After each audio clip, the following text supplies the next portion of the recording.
हमने के आशीर्वादी गीत गाइले जे पहले नाच में लवांड लोग आवत रहे 15 साल के गुमसाइल माला बक्सा में से निकाल के आ दुल्हा के लगे जाओ लो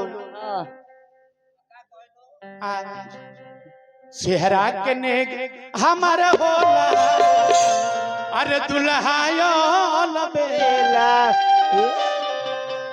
जहाँ माला दुल्हा के नाकी तर गई तो कहीं जे 500 ना है 1500 है माला हटाओ ना तो हम प्राण बिगे बिगे भइल कि जोड़िया बन रहो दुल्हा दुल्हीन के एही में हमनी के नेग होला एही में हमनी के आशीर्वादी गीत हो दुल्हा के हाथ से दुल्हा के पिताजी के हाथ से दुल्हा के चाचा जी मौसा जी फूफा जी मामा जी जीजा जी भैया जी सब कोई के हाथ से एमे हमने के नेग होला दोस्त संगत की जोड़िया बन रहो दुल्हा दुल्हीन के अरे समधि समधीन के ना जोड़िया बन रहो दुल्हा दुल्हीन के समधि समधीन के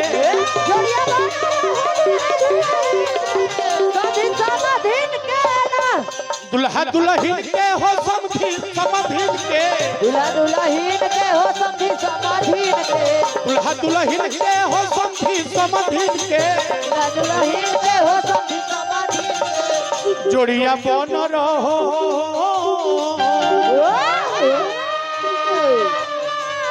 जोड़िया बन रहो दुल्हा दुल्हीन के समधि समधीन के ना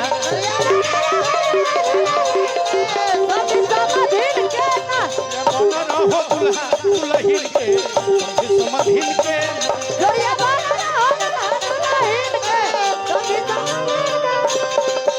का चेहरा सुहाना लगता है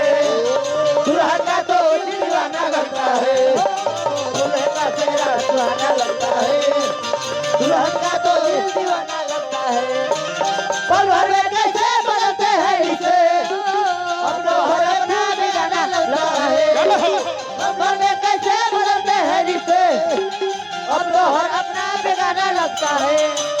दुल्हे का चेहरा सुहाना लगता है